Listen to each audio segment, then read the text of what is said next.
নক্কারজনক ঘটনা ঘটেছিল জলপাইগুড়িতে একটি স্কুলে। আমরা দেখিয়েছিলাম স্কুল পরিচালন সমিতির সভাপতি এক শিক্ষিকাকে কান ধরে ওঠবোস করিয়েছিলেন।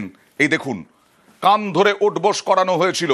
আর এই বিষয় হাইকোর্টে উঠল। বিস্মিত বিচারপতি। জেলা স্কুল পরিদর্শকের রিপোর্ট তলব। সরাসরি চলে যাব প্রতিনিধি অর্ণবের কাছে।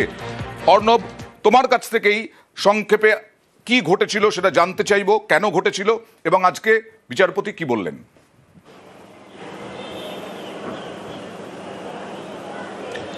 দেখো, আজকে এই মামলা আসে কলকাতা হাইকোর্টে যে জলপাইগুড়ি সার্কিট বেঞ্চ রয়েছে সেই সার্কিট বেঞ্চে এবং বিচারপতি কৌশিক চন্দ্রের বেঞ্চে।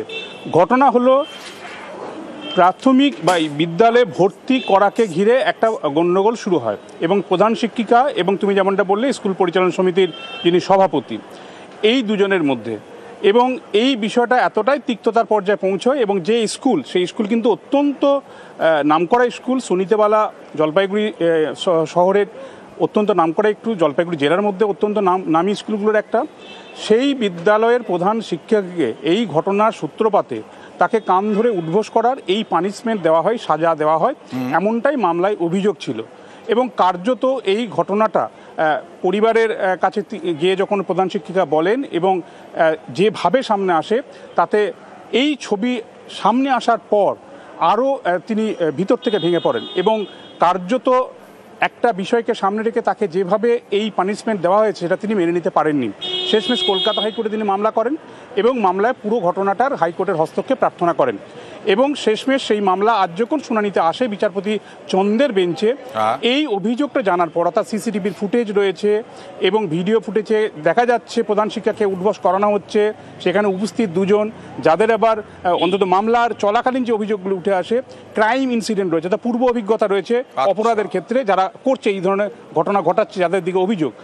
এই পুরো বিষয়টা জানার পর বিস্ময় প্রকাশ করেন বিচারপতি চন্দ্র এবং এই ভিডিও ফুটেজে যেখানে কান ধরে উদ্বোস করানো হচ্ছে প্রধান শিক্ষিকাকে, এই ঘটনাটা কতটা সত্য, আদৌ সত্য কিনা, এই পুরো বিষয়টা খতিয়ে দেখে রিপোর্ট, যা এফিডেভিট আকারে ডিআই অর্থাৎ জলপাইগুড়ি জেলার যিনি জেলা স্কুল পরিদর্শক, তাকে রিপোর্ট আকারে পেশ করতে বলা হয়েছে 3 সপ্তাহের মধ্যে। এবং ডিআই এর রিপোর্ট পাওয়ার পরই এ বিষয়ে আদালত পরবর্তী পদক্ষেপের পথে হাঁটবে, এমনটাও জানিয়েছেন বিচারপতি চন্দ্র। পরিচালন সমিতির সভাপতি কতটা বিপাকে পড়েন আদৌ। ভিডিওর নির্দেশেই খুন করা হয়েছে দত্তাবাদের সোনা ব্যবসায়ীকে। এই যে বিবেকানন্দ সরকার সোনা ব্যবসায়ী খুনে ধৃত, এই বিবেকানন্দ সরকার নাকি পুলিশের কাছে স্বীকার করেছে যে বিডিওর নির্দেশেই সোনা ব্যবসায়ীকে খুন, বিডিওর নেতৃত্বেই এই সমস্ত ঘটনা ঘটেছে। তারপরেও তো বিডিও এখনো ধরাই পড়ছেন না প্রশান্ত বর্মন। সরাসরি চলে যাব প্রতিনিধি অনুপের কাছে। কি স্বীকারোক্তি এখনো পর্যন্ত বিবেকানন্দ সরকারের?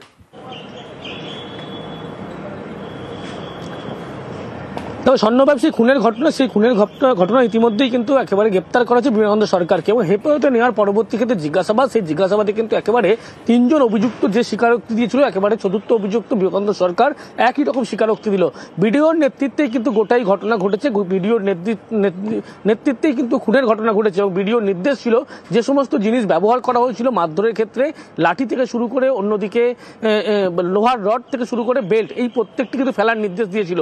এবং এই যে ঘটনা, সেই কারণে তাকে কিন্তু হেফাজতে নিচ্ছে সেই সমস্ত জিনিস উদ্ধার করার জন্য। কিন্তু একেবারে হেফাজতে নেওয়ার পরবর্তী জিজ্ঞাসাবাদ করা হচ্ছে, এই জিজ্ঞাসাবাদে কিন্তু চাঞ্চল্যকর এই একই রকম স্বীকারোক্তি হচ্ছে। অর্থাৎ সেক্ষেত্রে পুলিশের পক্ষ থেকে দেখা হচ্ছে যে এই যে গোটা ঘটনা, সেখানে কিন্তু ভিডিও যে অপহরণ করা বা খুন করা, দেহ লোপাট করা, এই প্রত্যেকটি ঘটনায় কিন্তু ভিডিও নির্দেশে তারা করেছিল এবং ভিডিও নিজে মারধর যে করেছিলেন সেই কথা কিন্তু একেবারে স্পষ্ট তিনি এই স্বীকারোক্তিতে বলছেন। এছাড়া দেখলে দেখা যাবে পুলিশের পক্ষ থেকে বলা হচ্ছে গোটা যে ঘটনা ঘটেছিল সেক্ষেত্রে অভিযুক্তরা যে বক্তব্য দিচ্ছে, অন্যদিকে অশোকগঞ্জ যে বক্তব্য দিয়েছিল, সেই প্রত্যেকটি স্বীকারোক্তি কিন্তু একই রকম হচ্ছে। অর্থাৎ যে ঘটনা ঘটেছিল দেহ লোপাট থেকে পরবর্তী ক্ষেত্রে যে সমস্ত জিনিস দিয়ে মারধর করা হয়েছিল, লোহার রড থেকে শুরু করে লাঠি, এই সমস্ত কিছু কিন্তু ভিডিও নির্দেশ দিয়েছিল অন্যত্র কোথাও ফেলে দেওয়ার জন্য। ইতিমধ্যেই পুলিশের পক্ষ থেকে গোয়েন্দা শাখার পুলিশ তারা সেই সমস্ত জিনিস যেমন উদ্ধারের চেষ্টা করা হচ্ছে। অন্যদিকে কিছুর পরেও গ্রেফতার হবেন না প্রশান্ত বর্মন। আগাম জামিনের শুনানি 26শে নভেম্বর, আজকে 21শে নভেম্বর। পুলিশ কি পদক্ষেপ করে সেটাই দেখার। তবে পুলিশের হাতে তার গাড়ির চালকের মোবাইল ফোন থেকে ডিলিট করা ফুটেজও এলো। তাতে নাকি দেখা গিয়েছে সোনা ব্যবসায়ীকে মারছেন ভিডিও, বুকে পা তুলে দিয়েছেন, প্রাণে মেরে ফেলার হুমকিও দিচ্ছেন।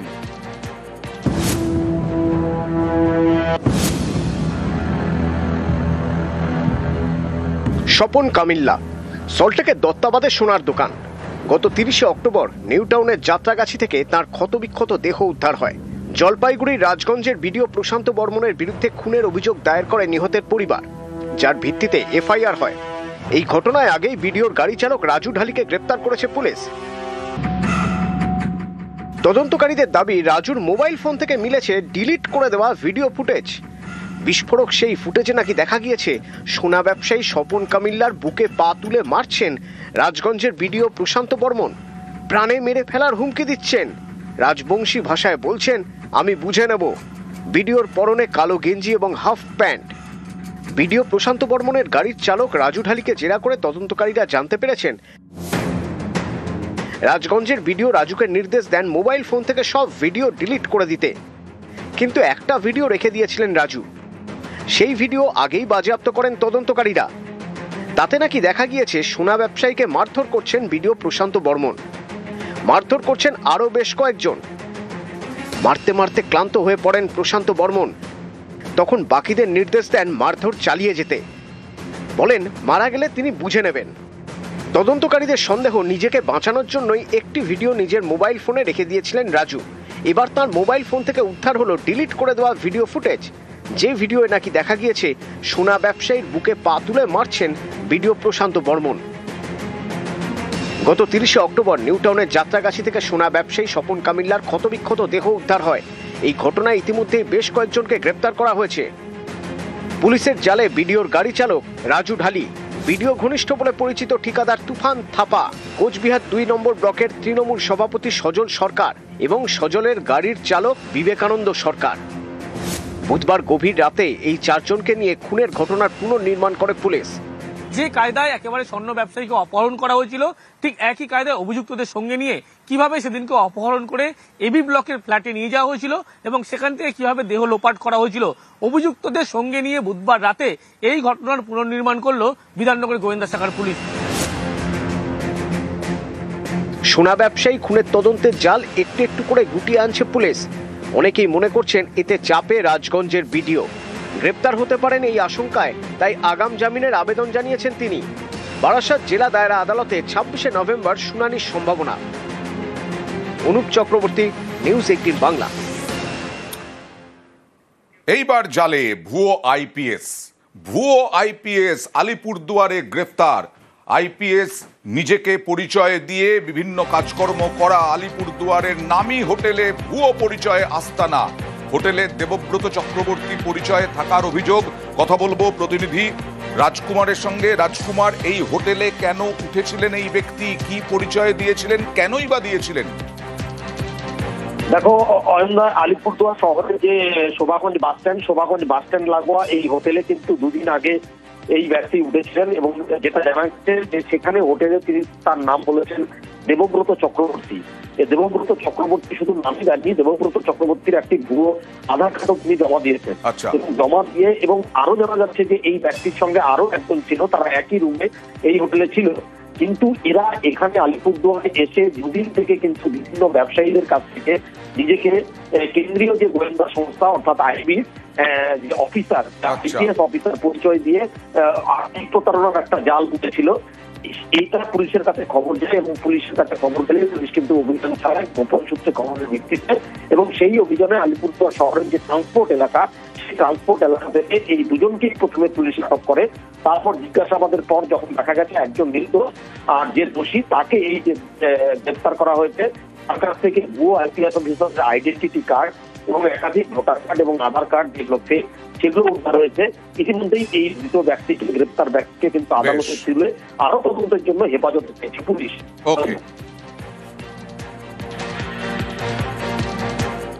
এসআইআর যখন চলছে তখন ভুয়ো আধার কার্ড চক্রের হদিশ পেল পুলিশ, গ্রেফতার করলো ভুয়ো আধার কার্ড চক্র। এসআইআর চলাকালীনই ভুয়ো আধার কার্ড চক্র, ভুয়ো আধার কার্ড তৈরির অভিযোগে সোনারপুরে ধৃত 1। কথা বলবো প্রতিনিধি অর্পণের সঙ্গে। অর্পণ, একদম এই ঘটনায় রীতিমতো এলাকায় চাঞ্চল্য ছড়িয়েছে।